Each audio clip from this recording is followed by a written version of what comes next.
Hey folks, welcome to Verified Investing here at InTheMoneyStocks.com. My name is Gareth Soloway, Chief Market Strategist, and it is a pleasure to be with you here today. Today's date is Tuesday, November 10th, 2020. Markets are slightly lower. SPY currently down about 58 cents on the day after opening kind of downish right in this area. I want to go over the key analysis that you need to know where the S&P is going. All right, that's the point of this video. Clear, concise analysis with PPT strategies, price pattern, and time strategies. All right, before I do that, just a reminder, you can follow me on Twitter at Gareth Soloway. Also, come to InTheMoneyStocks.com. My two services, one is Verified Investing Alerts, the other is Verified Option Alerts. You can see under my name on my website, there's a drop down. Both services are shown. Just to give you a sense, this year so far, I've closed out now 188 trades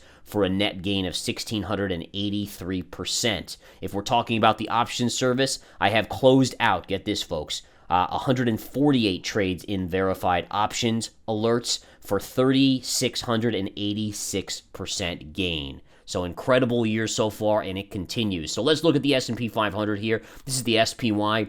This is what was so bearish about yesterday. I did an interview on Kitco News yesterday, and just as we were selling off yesterday afternoon, this was pretty remarkable, the sell-off, and I highlighted these factors. So number one, why is this market in trouble after the gap up yesterday? Number one, we closed at the lows of the day. That is never good. When you have a gap up like that, and you close at the lows of the day, think about what it's telling you. It's telling you that big money is selling. You gapped up, and then the small investor was excited about the virus news, the vaccine news, so they were buying, and the market still sold off all day long. That tells you again, big money was selling. That's never a good sign. In addition, look at the pivot top here.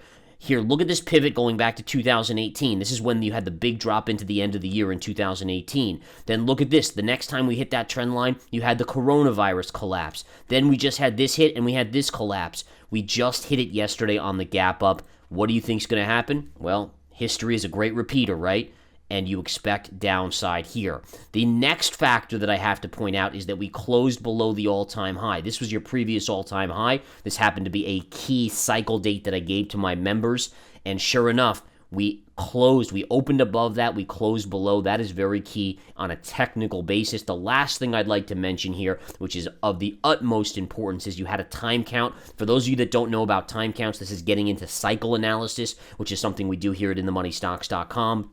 And again, look at this. 1, 2, 3, 4, 5, 6, 7. On a 7 count, you had the gap up. Again, that is a time factor, and I encourage you all to learn cycle and time counts. It is one of the most powerful things, along with confirmation, that we have developed here at InTheMoneyStocks.com. All right, bottom line is, what does that mean for me? It means to be very wary of the market. In fact, I took profits on longs yesterday on the gap up. I took profits on calls in the options alerts. We had a lot of winners yesterday. I continued to take some profits today as well. And again, I am looking to short, and I did continue to accumulate shorts. In fact, I just picked up some puts on the Russell. The Russell I can do some quick analysis on here real quick. Let's take a look here. So take a look at this chart. I got lots of trend lines. This is the biggest one right here, the double top. And again, let me erase some of these other ones because I don't want to confuse people too much with the lines on the chart. But bottom line is, here was your former high pivot on the Russell. Yesterday, you opened above it.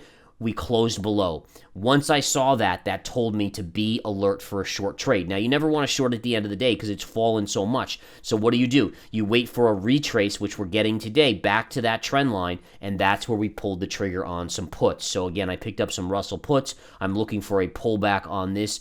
Should be pretty sharp, too. First support's going to be down here. There's a gap fill, pivot high. That'll be your first target. Just if we get a pullback back to that level, you're talking about a $10+ pullback on the IWN, which will, think about what that'll do to puts. The puts will just skyrocket in that situation. And then my guess is you go even lower. You have some support right around here. You can see this little upsloping trend line as well, so right in here. Ultimately, I think the Russell is heading lower, though. I think that you're going to look for this support as being your big support down around the 135 to 136 level on the IWM. Will I hold my puts that long? I don't know. It's hard to know. I'm a very short-term trader, so once I get 20, 30, 40, 50% in those in the very next few days or in the next week or so, I likely will take some money and run. But again, there's always a chance that it'll hold some into that final target to the downside.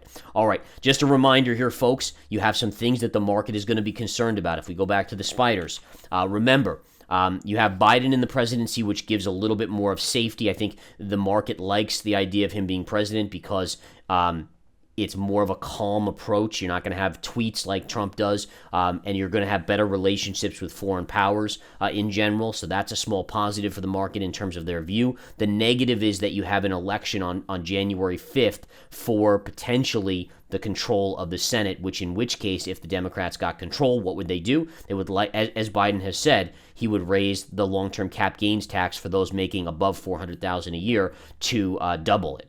All right, so you have hedge funds and multi-zillionaires out there that are going to have to decide if they want to hold stocks through year end, or do they want to take profits and not risk holding it in? Because if it goes there, then they're screwed, right? Once you know the election results in January, you can't do anything about it. You can't sell at that point and avoid the tax for 2021. So keep that in mind, folks. I think that's worth keeping an eye on. Again, here is the analysis on the SPY. Don't forget to come follow me on Twitter at Gareth Soloway. Come to InTheMoneyStocks.com. Look for my name at the top of the website. There's a drop down under my name, verified investing alerts, verified option alerts. Whatever you prefer, it's there for you, and we are making lots of money. Have a great one. Take care.